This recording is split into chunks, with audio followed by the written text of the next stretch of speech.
वैसे तो यह घर, यह परिवार चंद्र कपूर का अपना हो चुका था। जब से वह अपनी मां से झगड़कर प्रयाग भाग आया था पढ़ने के लिए, यहाँ आकर भी 0A0 में भर्ती हुआ था और कम खर्च के ख्याल से चौक में एक कमरा लेकर रहता था। तभी से डॉक्टर शुक्ला उसके सीनियर टीचर थे और उसकी परिस्थितियों से अवगत थे। चंदर की अंग्रेजी बहुत ही अच्छी थी और डॉक्टर शून्य शुक्ला उससे अक्सर छोटे छोटे लेख लिखवाकर पत्रिकाओं में भिजवाते थे। उन्होंने कई पत्रों के आर्थिक स्तंभ का काम चंदर को दिलवा दिया था और उसके बाद चंदर के लिए डॉक्टर शून्य शुक्ला का स्थान अपने संरक्षक और पिता से भी ज्यादा हो गया था। चंदर शर्मीला लड़का था, बेहद शर्मीला। कभी उसने यूनिवर्सिटी के वजीफे के लिए भी कोशिश न की थी, लेकिन जब भी 0A0 में वह सारी यूनिवर्सिटी में सर्वप्रथम आया, तब स्वयं इकोनॉमिक्स विभाग ने उसे यूनिवर्सिटी के आर्थिक प्रकाशनों का वैतनिक संपादक बना दिया था। M0A0 में भी वह सर्वप्रथम आया और उसके बाद उसने रिसर्च ले ली। उसके बाद डॉक्टर शून्य शुक्ला यूनिवर्सिटी से हटकर बयूरो में चले गए थे। अगर सच पूछा जाए तो उसके सारे करियर का श्रेय डॉक्टर शून्य शुक्ला को था, जिन्होंने हमेशा उसकी हिम्मत बढ़ाई और उसको अपने लड़के से बढ़कर माना। अपनी सारी मदद के बावजूद डॉक्टर शून्य शुक्ला ने उससे इतना अपनापन बनाए रखा कि कैसे धीरे धीरे चंदर सारी गैरियत खो बैठा, यह उसे खुद नहीं मालूम। यह बंगला, इसके कमरे, इसके लॉन, इसकी किताबें, इसके निवासी, सभी कुछ जैसे उसके अपने थे और सभी का उससे जाने कितने जन्मों का संबंध था। और यह नन्ही दुबली पतली रंगीन चंद्र किरण सी सुधा, जब आज से वर्षों पहले 7वीं पास करके अपनी बुआ के पास से यहाँ आई, तब से लेकर आज तक कैसे वह भी चंदर की अपनी होती गई थी, इसे चंदर खुद नहीं जानता था।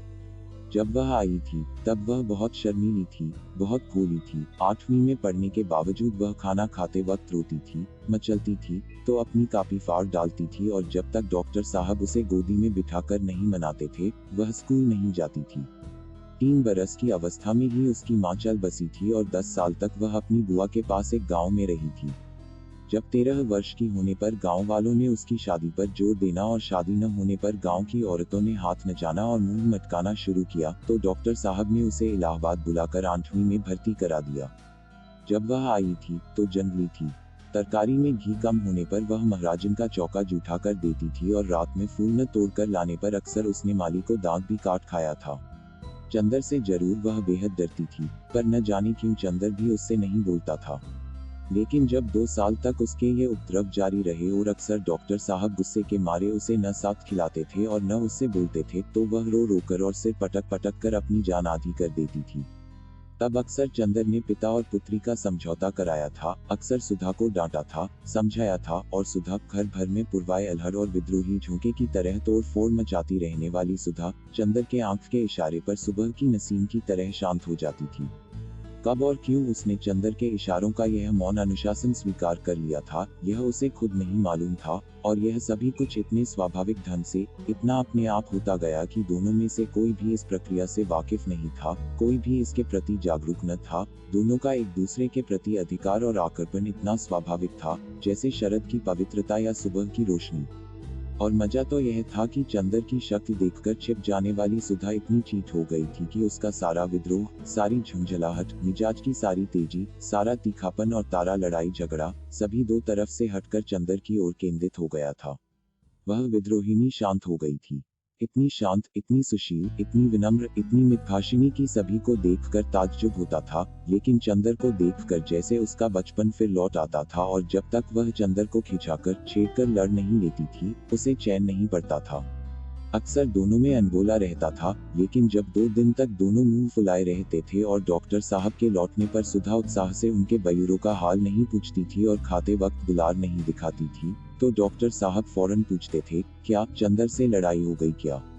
फिर वह मुंह फुलाकर शिकायत करती थी और शिकायतें भी क्या क्या होती थी। चंदर ने उसकी हेड मिस्ट्रेस का नाम एलिफेंटा, श्रीमती हथिनी, रखा है, या चंदर ने उसको डिबेट के भाषण के पॉइंट नहीं बताए, या चंदर कहता है कि सुधा की सखियां कोयला बेचती हैं, और जब डॉक्टर साहब कहते हैं कि वह चंदर को डांट देंगे, तो वह खुशी से फूल उठती और चंदर के आने पर आंखें नाचती हुई चिढ़ाती थी, कहो कैसी डांट पड़ी। वैसे सुधा अपने घर की पुरखिन थी। किस मौसम में कौन सी तरकारी पापा को माफिक पड़ती है, बाजार में चीजों का क्या भाव है, नौकर चोरी तो नहीं करता, पापा कितनी सोसाइटियों के मेंबर हैं, चंदर के इकोनॉमिक्स के कोर्स में क्या है, यह सभी उसे मालूम था। मोटर या बिजली बिगड़ जाने पर वह थोड़ी बहुत इंजीनियरिंग भी करती थी और मातृत्व का अंश तो उसमें इतना था कि हर नौकर नौकरानी उससे अपना सुख दुख कह देते थे। पढ़ाई के साथ साथ घर का कामकाज करते हुए उसका स्वास्थ्य भी कुछ बिगड़ गया था और अपनी उम्र के हिसाब से कुछ अधिक शांत, संयत, गंभीर और बुजुर्ग थी। मगर अपने पापा और चंदर, इन दो के सामने हमेशा उसका बचपन इठलाने लगता था। दोनों के सामने उसका हृदय उन्मुक्त था और स्नेह बाधाहीन। लेकिन हाँ, एक बात थी, उसे जितना स्नेह और स्नेह भरी फटकारें और स्वास्थ्य के प्रति चिंता अपने पापा से मिलती थी, वह सब बड़े निस्वार्थ से वह चंदर को दे डालती थी। खाने पीने की जितनी परवाह उसके पापा उसकी रखते थे, न खाने पर या कम खाने पर उसे जितने दुलार से फटकारते थे, उतना ही ख्याल वह चंदर का रखती थी और स्वास्थ्य के लिए जो उपदेश उसे पापा से मिलते थे उसे और भी स्नेह में भिगोकर वह चंदर को दे डालती थी। चंदर कै बजे खाना खाता है, यहाँ से जाकर घर पर कितनी देर पड़ता है, रात को सोते वक्त दूध पीता है या नहीं, इस सब का लेखा जोखा उसे सुधा को देना पड़ता और जब कभी उसके खाने पीने में कोई कमी रह जाती तो उसे सुधा को डांट खानी ही पड़ती थी। पापा के लिए सुधा अभी बच्ची थी और स्वास्थ्य के मामले में सुधा के लिए चंदर अभी बच्चा था। और कभी कभी तो सुधा की स्वास्थ्य चिंता इतनी ज्यादा हो जाती थी कि चंदर बेचारा जो खुद तंदुरुस्त था, घबरा उठता था। एक बार सुधा ने कमाल कर दिया। उसकी तबीयत खराब हुई और डॉक्टर ने उसे लड़कियों का एक टॉनिक पीने के लिए बताया। इम्तिहान में जब चंदर कुछ दुबला सा हो गया तो सुधा अपनी बची हुई दवा ले आई और लगी चंदर से जिद करने की, पियो इसे। जब चंदर ने किसी अखबार में उसका विज्ञापन दिखाकर बताया कि वह लड़कियों के लिए है तो कहीं जाकर उसकी जान बची। इसीलिए जब आज सुधा ने चाय के लिए कहा तो उसकी रूह कांप गई, क्योंकि जब कभी सुधा चाय बनाती थी तो प्याले के मुंह तक दूध भरकर उसमें 2-3 चम्मच चाय का पानी डाल देती थी और अगर उसने ज्यादा स्ट्रॉन्ग चाय की मांग की तो उसे खालिस दूध पीना पड़ता था और चाय के साथ फल और मेवा और खुदा जाने क्या क्या। और उसके बाद सुधा का इसरार, न खाने पर सुधा का गुस्सा और उसके बाद की लंबी चौड़ी मनोहार, इस सब से चंदर बहुत घबराता था। लेकिन जब सुधा उसे स्टडी रूम में बिठाकर जल्दी से चाय बना लाई तो उसे मजबूर होना पड़ा और बैठे बैठे निहायत बेबसी से उसने देखा कि सुधा ने प्याले में दूध डाला और उसके बाद थोड़ी सी चाय डाल दी। उसके बाद अपने प्याले में चाय डालकर और 2 चम्मच दूध डालकर आप ठाट से पीने लगी और बेतकल्लुफी से दूध या चाय का प्याला चंदर के सामने खिसका कर बोली, पीजिए, नाश्ता आ रहा है। चंदर ने प्याले को अपने सामने रखा और उसे चारों तरफ घुमाकर देखता रहा कि किस तरफ से उसे चाय का अंश मिल सकता है। जब सभी और प्याले में क्षीरसागर नजर आया तो उसने हार कर प्याला रख दिया। क्यों, पीते क्यों नहीं? सुधा ने अपना प्याला रख दिया। पिए क्या, कहीं चाय भी हो तो, और क्या खालिस चाय पीजिएगा? दिमागी काम करने वालों को ऐसी ही चाय पीनी चाहिए। तो अब मुझे सोचना पड़ेगा कि मैं चाय छोड़ूं या रिसर्च। न ऐसी चाय मुझे पसंद, न ऐसा दिमागी काम। लो, आपको विश्वास नहीं होता? मेरी क्लास फेलो है गैसू काज़मी, सबसे तेज लड़की है। उसकी अम्मी उसे दूध में चाय उबाल कर देती है। क्या नाम है तुम्हारी सखी का? गैसू काज़मी, बड़ा अच्छा नाम है। और क्या मेरी सबसे घनिष्ठ मित्र है और उतनी ही अच्छी है जितना अच्छा नाम? जरूर जरूर, मुंह बिचकाते हुए चंदर ने कहा, और उतनी काली होगी जितने काले गैसू। धत शर्म नहीं आती किसी लड़की के लिए ऐसा कहते हुए? और हमारे दोस्तों की बुराई करती हो तब क्या, वे तो सब है ही बुरे। अच्छा लो नाश्ता, पहले फल खाओ। और वह प्याले में छील छील कर संतरा रखने लगी। इतने में ज्यों ही वह झुककर एक गिरे हुए संतरे को नीचे से उठाने लगी कि चंदर ने झट से उसका प्याला अपने सामने रख लिया और अपना प्याला उधर रख दिया और शांतचित से पीने लगा।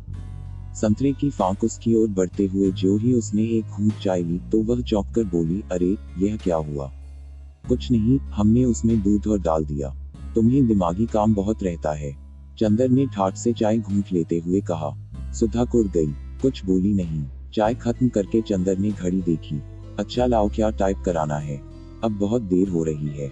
बस यहाँ तो 1 मिनट बैठना बुरा लगता है आपको? हम कहते हैं कि नाश्ते और खाने के वक्त आदमी को जल्दी नहीं करना चाहिए। बैठिए ना। अरे तो तुम्हें कॉलेज की तैयारी नहीं करनी है? करनी क्यों नहीं है? आज तो गैसू को मोटर पर लेते हुए तक जाना है। तुम्हारी गैसू और कभी मोटर पर चढ़ी है? जी, वह साबिर हुसैन कासमी की लड़की है। उसके यहाँ 2 मोटरें हैं और रोज तो उसके यहाँ दावतें होती रहती हैं। अच्छा, हमारी तो दावत कभी नहीं की। नहीं, गैसू के यहाँ दावत खाएंगे। इसी मुंह से, जनाब उसकी शादी भी तय हो गई है, अगले जाड़ों तक शायद हो भी जाए। कितनी खराब लड़की हो, वहीं रहता ध्यान तुम्हारा। सुधा ने मजाक में पराजित कर बहुत विजय भरी मुस्कान से उसकी ओर देखा। चंदर ने झेपकर निगाह नीची कर ली तो सुधा आकर चंदर का कंधा पकड़कर बोली, अरे उदास हो गए? नहीं भैया, तुम्हारा भी ब्याह तय कराएंगे, घबराते क्यों हो? और एक मो इकोनॉमिक्स की किताब उठाकर बोली, लो इस मुट्ठी से ब्याह करोगे? लो बातचीत कर लो, तब तक मैं वह निबंध ले आऊं, टाइप कराने वाला। चंदर ने खिसिया कर बड़ी जोर से सुधा का हाथ दबा दिया। हाय रे, सुधा ने हाथ छुड़ाकर मुंह बनाते हुए कहा, लो बाबा, हम जा रहे हैं, काहे बिगड़ रहे आप? और वह चली गई। डॉक्टर साहब का लिखा हुआ निबंध उठा लाए और बोली, लो यह निबंध की पांडुलिपि है। उसके बाद चंदर की ओर बड़े दुलार से देखती हुई बोली, शाम को आओगे ना? अच्छा, हम परेशान नहीं करेंगे, तुम चुपचाप पढ़ना। जब रात को पापा आ जाएं तो उन्हें निबंध की प्रतिलिपि देकर चले जाना। नहीं, आज शाम को मेरी दावत है ठाकुर साहब के यहाँ, तो उसके बाद आ जाना। और देखो अब फरवरी आ गई है, मास्टर ढूंढ दो हमें। नहीं, ये सब झूठी बात है, हम कल सुबह आएंगे। अच्छा, तो सुबह जल्दी आना और देखो मास्टर लाना मत भूलना। ड्राइवर तुम्हें मुखर्जी रोड पहुंचा देगा। वह कार में बैठ गया और कार स्टार्ट हो गई कि फिर सुधा ने पुकारा।